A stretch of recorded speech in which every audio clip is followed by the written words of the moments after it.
मानसिया बुयो गावसोरनो गन्दगला खालामो गावसोरनो दाय होयो मालायखौ बेबायदिनो बिजामादै दंब्ला प्रमद बर' नोंबो लाना फैनानै रायजोफोरखौ बुफैदो दं नै मैयासिम बुगासिनो दङ लासिं सिं बे फेरेंगानि गुन्दा मानिया दिनै बुबाय बुबाय आरो फेरेंगा गावनि बिजामादैखौ गुन्दा खालामबाय हाग्रामा महिलारिया माने अस्त्र लानानै बे गावनि जिउखौ बावनानै बे आन्दलन खालामदों गावनि जिउखौ गारनो नागिरनानैबो बे आन्दलन खालामदों आरो बेहा एचिभमेन्ट दङ हाग्रामा महिलारिया संग्राम खालामनायनि गेजेरजों जिउ बावनायनि गेजेरजों दिनै बिटिसि सिक्सखौ लाबोदों प्रमद बर' बिथाङा गोबां माने मिथिङाव बुंबाय थादों माने बिटिआर सुक्तिनि गेजेरजों गोबां डेभेलप जाबाय आरो सान्थि फैबाय आरो हाग्रामा महिलारिनि बिटिसि खुंथायाव माने गोबां दाङाबाजि बुलाय सोलाय होननानै बिथाङा बुंदों दा बिनि फारसे सारा मा बुङो फार्स्टआवनो हाग्रामा महिलारिनि समाव जा दाङाबाजि जादों बेथ' गावजों जाय थाफाग्रा मानसिफोर गबिन्दमोन खालामदों फेरेंगा खालामदों बिसोरबो खालामदोंना बेसोरो हाग्रामाखौ दाय होनानै मा जानो फालाय बेथ' रायजो खुंदों मालाय बे समाव अस्त्रबो गैया माबो गैया सुख सान्थि रायजो जादों बयबो सुख सान्थि खुंदों गावसोर जा आन्दलन खालामलाबायदों बड'लेण्डनि नांजानो जा लामा लामा हब्रलाबायदों बिसोरो हाग्रामानि खुंनाय समाव बिसोरो जिबां थाखा फैदों हाग्रामानि आमोलाव बे समाव बिसोरो 10% थाखा खांनायखाय बिसोर जादों बिसोरो आन्दलनाव 10% खांदों दा होमब्ला नायदो हाग्रामानि समाव बेसेबां थाखा फैदों 10%आ जुदि प्रमद बर'आव खांदोंब्ला बेसेबां थाखा खांदों नायसै दाना आरो बे अफिसनि थाखा नङा मास्टारफोरनिफ्राय लांदों बिसोरो LP master ME master high school master कलेजनिफ्रायबो आरो बिजनेसनिफ्रायबो बेसेबां थाखा खांदों बे प्रमद बर'मोना बै समाव नायनोसै आरो गामिनिफ्रायबो लांदों अब्ला आरो नों बे समाव असान्थि खालामनो सोर खालामदों दा दिनै फेरेंगा मोनाथ' दिनै लासिं सिं बुंजानो गोनां जाबाय जों मख'थारा बेखौ दा मख'लायथारसै जों बुंगासिनो दङ गेसाव गोन मख'नो नाङा दा 17 बोसोराव नोङो असान्थिमोन होनबाय थानाय सोरखौ बुंनाय जायो बे इनडाइरेक्टलि बे प्रमद बर'आ एनडिपि बाहायखौनो बुंनाय जादों बे एनडिपि फंबायफोरखौनो बुंनाय जादों मुंख्लंफोरखौ अपमान खालामनाय जादों बे एनडिपिफोरनि दाय दस गेसाव गोफोनखौ मख'बाय था होननाय जादों बिना बुरखांबाय था होननाय जादों लासिं सिंनो आरो दिनै बे बिनि दिनाव जे सान्थि फैबाय होनदों सान्थिया बहा दंबोरो बे हेमन्त नार्जारि बे माबानि झारबारिनि गियानफोरनि बेखौ मान गावथारखौ सोर गावथारा बे नागेश्वर बसुमतारिखौ सोर गावथारा बे जनक बसुमतारि जोंसार मुसाहारि सोर गावथारा बेथ' नोंसिनि दिनाव जानाय 2021 2022 2023 जानाय बे दिनै बयहाबो संसार जानो गोसो दंमोन दिनै आस'खान्दा खालामना होबाय बयहाबो रायजो जानो गोसो दंमोन फिसा फिसौ ग्रें ग्रेंनो दिनै सिलिंखार खालामना होबाय सोर खालामदों बेखौलाय बे प्रमद बर'नि दिनाव खालामाखैबा दा दिनै बे दुगा बुङो आं दिनाव बिराद सान्थि गोजोन फैबाय होननानै बहा गोजोन दं नै मैयासिम बुगासिनो दङ लासिं सिं बे फेरेंगानि गुन्दा मानिया दिनै बुबाय बुबाय आरो फेरेंगा गावनि बिजामादैखौ गुन्दा खालामबाय दा बिनि बिजामादैयानो दाना मानसि बुनायनि थाखाय हमजाबाय दानिया लासिं सिं मा जाखो बेनो जाबाय प्रमद बर'नि दिनाव बिराद गोजोन फैबाय सान्थि फैबाय होननाया मा जाखो हनै निसिमायाव मानसि बुहैबाय नै माने माबायावबो मा होनो बे बावखुंग्रियाव मानसि बुबाय सोर खालामदों बेखौलाय बे प्रमद बर'नि दिनाव जायाखैब्ला मानसिया बुयो गावसोरनो गन्दगला खालामो गावसोरनो दाय होयो मालायखौ बेबायदिनो बिजामादै दंब्ला प्रमद बर' नोंबो लाना फैनानै रायजोफोरखौ बुफैदो दतमायाव गुन्दा नोंसोरो गासिबो गुन्दा खालामग्रा नोंसोरो गुन्दा मावो सोरबा दिनै दाया होयो सोरखौबा लाबो नोंबो नोंहाबो गुन्दा माहानि मेला दं बुफै लाजिनाय गैया बिसोरो दा बर' फिसाफ्रा बयबो सान्थि दं रावबो दावराव दावसि लुबैयाखै गावजों गाव पार्टि लालायनानै नांलाय खमलायखौ रावबो लुबैया दाखालाम जों बयबो खावलायो दावराव दावसि दाखालाम गावजों गाव नांलायनाय दालाबो खिन्थु नोंसोरसो खालामो दावराव दावसिया बे इलेक्सन थाखाय मानसि बुलायनाय बिजामादैखौ बाहायलायनाय बेफोर सोर खालामो बे गुन्दासो खालामो जों मुगैयो बे प्रमद बर'खौ बेखायनो नैबे दतमा समस्तियाव जोफबनानै दोननांगौ रायजोखौ दा बयखौबो जों खावलायहरो दा प्रमद बर' हाथाव बिटिसि बासाव न'खर न'खर साख्रि बोरो सेल्फ हेल्प ग्रुपनि फसंथान बोरो सारमोनहा दिनैनि दिनाव नैबे खुज्राबगुरि गामियाव केम्पिं खालामनो थाखाय दिनै फैनाय जादों आरो दा बिनि गेजेरजों सारा मा फोरमायनो सानो जों दा खुज्राबगुरि गामियाव दंफैयो बे खुज्राबगुरि गामिया अबिराम मुसाहारि बड'लेण्ड मुभमेन्टनि बड'फा उपेन्द्र ब्रह्म सोमावसारनाय समनि गिबि मुंख्लं बे जायगानि गाम्फल बिल आनसलिकनि दा बे जायगायाव जों दंफैयो दा बे जायगायाव आगोलावबो आं फैदों आरो बड'फा उपेन्द्रनाथबो फैदों दा रायजो राजा आंजों दंफैयो दा जों बेयाव फैनाय खारना जाहैबाय दिनै दतमा जायनाखि समस्ति बे समस्तियाव प्रमद बर'आ बिजाथि हिसाबै बेयाव बिटिसिनि बिसायख'थियाव गेलेगोन दा जों बुंनो लुबैदों प्रमद बर'आ सासे थगायसुला हारिखौ थगायबाय हारिखौ फानबाय बर' रायजोखौ फानबाय दा बिसोर बे माने रायजो फानग्रा हारि फानग्रा बे मानसिखौ जों खुनु जायगा होनो नाङा आरो जोङो दतमा बियाबाव जोङो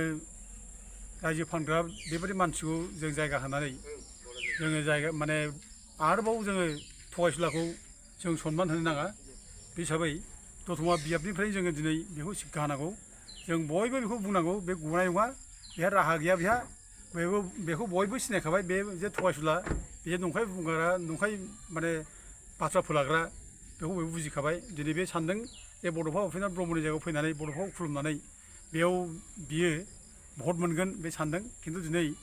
बड'फानि जायनाखि आत्मा बे आत्मानो बे रायजो फानग्रा हारि फानग्रा जाथि फानग्रा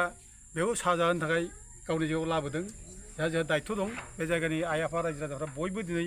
दायित्व लादों जे बेखौ जों बे जायगायाव देरहाहोआ बे जायगायाव फैजेनथारगोन जोङो बेखौ बयबो बे जायगानि मानसि दायित्व लादों ओंखायनो जों दिनै बे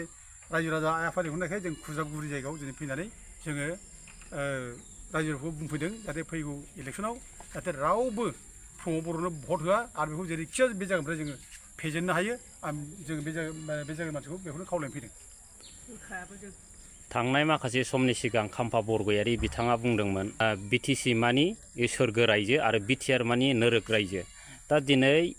खाम्फा बरगयारि बिथाङा दिनै सोरगो रायजोखौ गारनानै दिनै नोरोग रायजोआव थांबाय दा सारा बिनि फारसे मा बुङो बेथ' बे सासे लिडारनि कुवालिटिखौ लाखिनो मोजांमोन बियो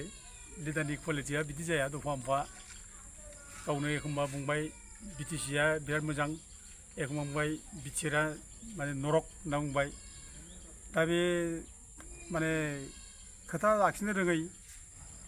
माने खोथानि गावनि मर्यादा गैजायै बेबायदि मानसिखौ रायजो राजाफ्रा रावबो मोजां मोना गाज्रि मोनो दा बेखौ बिटिआरआ नरक बेथ' नंथारगौ बयबो बुजिखादों बिटिआरआ मोजां नङा आरो बिटिआर सुक्तिजों बिटिसिनि मोनखानाय गोहो बे जोबनोसै बेखौ बयबो बुजिखादों बेनिखायनो फैगौ जायनाखि इलेक्सन बे इलेक्सना बिटिसि लाखिनाय इलेक्सन बे बिटिआरखौ नाङा जोंनो आरो बिटिआर फैयोब्ला जोंनि बिटिसि 6 थानाय नङा बे हिसाबै दिनै फैगौ इलेक्सनावबो बे बिटिसि आरो बिटिआर बेखौनो कम्पेयार खालामनानै भट होनो नागिरदों जों जाय बिटिसिखौ लाखिग्रा जों बेखौ भट होगोन जाय बिटिआर लाबोग्रा बिटिआर सुक्ति रुफायन खालामग्रा बेखौ जों भट होआ बे बाथ्राखौ बुंदों दा जोंना मानाव गेदेर खाम्फा बरगयारिया जे गावनो नरक होनना बुंदों बिटिआरखौ दा नरक होनग्रा मानसिया दिनै बिटिआरआव थांनाय मानसिया खोब अननाय जादों रायजो राजाफ्रा बेखौ मोजां मोनाखै दा आं बेखौ फंसे खोथाल' बुंनो लुबैदों जे बिथां थांनाया बे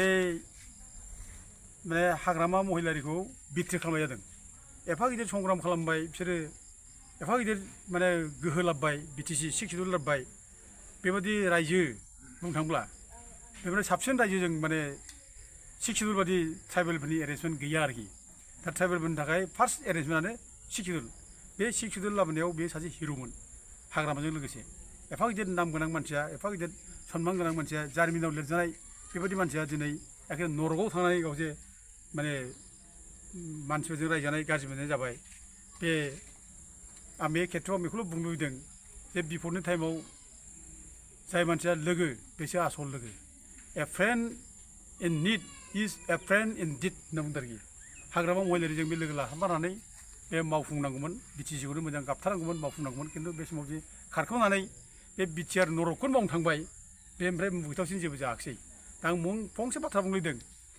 1757 सनाव माने रबार्ट क्लाइभआ ब्रिटिश फौज रबार्ट क्लाइभआ माने दिल्लीनि नवाब सिराज उद्दौलाखौ गाग्लोबफैदों बे गाग्लोबनाय समाव दिल्लीनि नवाब सिराज उद्दौलानि सान्थ्रि गाहाया मिर जाफर आरोखि दा बे मिर जाफरा गावनि माने नवाबनि माने हेंथायै गावनि नवाबखौ बिट्रि खालामनानै सिराज उद्दौलाखौ बिट्रि खालामनानै बे रबार्ट क्लाइभजों लोगो लाहैदों आरोखि दा दिनैनि दिनाव आं बेखौनो बुंगोन जाय माने खाम्फा बरगयारि जाय चन्दन ब्रह्म बिथांमोना माने हाग्रामा महिलारिखौ सहाय होनांगौमोन आरो बिटिसिखौ गाबथानांगौमोन बे बिटिसि गाबथायाबालानो दिनै बिटिसिखौ फोजोबस्रांनो थाखाय दिनै जे बे बिटिआर सुक्तिखौ मावफुंनो थाखायसो आवगायबाय बे बिथांमोना एखेबारे सानैबो बे मिर्जाफर जाबाय आरोखि आं बेखौ बुंनो लुगैयो आरो रायजो राजाफ्रा बेखौनो बुंगोन दा आरो जारिमिना बिसोरनि जारिमिना बेखौनो बुंगोन आरोखि बिसोरनि जारिमिनखौ बयबो दिनै फराय मोनगोन बिसोर मिर्जाफर होननानै आरोखि आं बेखौनो बुङो आरोखि बर'नि मिर्जाफर दा दिपेन बर' बिथाङा बुंदों प्रमद बर'आ सासे संग्रामि नेता आरो हाग्रामा महिलारियाबो सासे संग्रामि नेतामोन दा बिनि फारसे सारा मा बुङो हाग्रामा महिलारि संग्रामिजों नेताजों ओमफ्राय कुवालिटिजों ओमफ्राय दिपेन बर'नि संग्रामनि कुवालिटि नेता खालामनाय बेजों आकाश पाताल डिफारेन्स प्रमद बर' बेजों आकाश पाताल डिफारेन्स प्रमद बर'जों हाग्रामा महिलारिजों खुनु तुलना हाजाया हाग्रामा महिलारिया माने अस्त्र लानानै बे गावनि जिउखौ बावनानै बे आन्दलन खालामदों गावनि जिउखौ गारनो नागिरनानैबो बे आन्दलन खालामदों आरो बेहा एचिभमेन्ट दङ हाग्रामा महिलारिया संग्राम खालामनायनि गेजेरजों जिउ बावनायनि गेजेरजों दिनै बिटिसि सिक्सआव लाबोदों बेहा हिस्ट्रियाव दङ सदानि हाजों लिरजानाय बे हिस्ट्रि बिनि थाखाय बेयो खिन्थु प्रमद बर'आथ' मा लाबोखो बिनि आन्दलनाथ' प्रक्सि आन्दलनमोन बेहाथ' संग्रामानो गैया बेहा ना बे माने बिदि बिराद माने संग्राम बे खालामदों संग्राम खालामदों ना बेहा एचिभमेन्ट दं बे एबसुनि आन्दलन खालामदों माथ्र बियो माने बिटिसिनि पावाराव बोरै फैनो हायो उरखा उग्रा ब्रह्मखौ बोरै माने बिटिसिआव शिफ्ट खालामनो हायो बेनि थाखाय प्रथम बे माने 2005नि इलेक्सनाव बिसोर माने दावराव खालामदों फार्स्टआव बिनि उनाव बिसोर माने प्रक्सि आन्दलन खालामबाय रायजो बिनि नामाव आन्दलन खालामबाय 2014आव जेब्लानाखि जिके फिल्डखौ माने भारत सरकारा दायथ' होदोंमोन बड'लेण्ड रायजो होथाव होथाव बे बेयाव स्टाडि खालामनो थाखाय मोनसे कमिटि होदोंमोन बे स्टाडि कमिटिखौ बिसोर फैयाखै हयथ' बे समाव एनडिपिआ गभर्नमेन्ट अफ इन्डियाजों रायलायगासिनो दंमोन ट्राइपेटेड टक जागासिनो दंमोन बे ट्राइपेटेड टक जानायनि गेजेरजों बे जिके फिल्डखौ दायथ' होदोंमोन बे जिके फिल्डआ फैयोमोनब्ला हयथ' जोङो बिटिसिनिफ्राय साबसिन हयथ' अट'नमास स्टेट बा जों इउनियन टेरिटरिखौ जों मोननो हागौमोन बे मोनसे चान्स दंमोन खिन्थु प्रमद बर'मोनहा प्रक्सि आन्दलन खालामनानै बे माने पुलिस मिलिटारि लानानै आन्दलन खालामनाय रेलगारि माबाब्ला ओंखाम संजालायनाय नाजों बेदरजों दा बिसोरो मा खालामदों जिके फिल्ड फैनायखौ बिसोरो टायार सावै सावै बिसोरो होबथादों जिके फिल्ड गो बेक फैयोमोन नालाय दा नायनोसै दा अब्ला बिसोर बड'लेण्ड रायजोनिबो बेरेखा बिसोरो बर' जाथिनि शत्रु बिसोरो आरो एनडिपिखौ बिसोर बिट्रे खालामदों फोथाय खेबस' खालामदों दा दिनै सुक्तिया मा लाबोखो बिटिआर सुक्तियाव मा मोनखो बिसोरो मा एचिभमेन्ट दं दा दिनै बिटिआर सुक्तियाव बिसोर प्रथमाव लिरबाय जे जोंनो बड'लेण्ड रायजो नांला बे बिटिआरआ जोंनो फाइनाल जाबाय नों देरबाय अब्ला नों हाग्रामा महिलारिजों बोरै बेजों कम्पेयार खालामनो हायो मालाय हाग्रामा महिलारिया माने एचिभमेन्ट दं संग्रामनि एचिभमेन्ट दं बेहा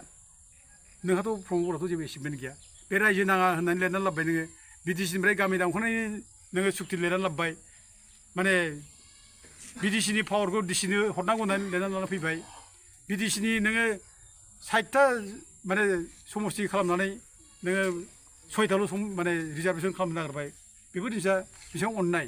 दा गतिके हाग्रामा महिलारिया जेनाखि संग्रामनि जाय कन्ट्रिबिउसन दं बेहा बर' जाथियाव जेनाखि कन्ट्रिबिउसन दं बे हिस्ट्रि बेखौ बयबो जारिमिना मख'गोन दा खिन्थु प्रमद बर'आ जासे जोलैनि हांगार हारि फानग्रा जाथि फानग्रा रायजो फानग्रा बे जिनिसा बे हिस्ट्रियाव बेयाव थागोन दा गतिके हाग्रामा महिलारिजों आरो प्रमद बर'जों खुनु तुलना हाजाया बे दिपेन बर' बुंनाया एखेबारे मिसा खोथा बे ओरैनो मिसा खोथा बुंनानै प्रमद बर'खौ बिराद हिर' खालामनो थाखाय बे बाथ्राखौ बे बुंनाय जादों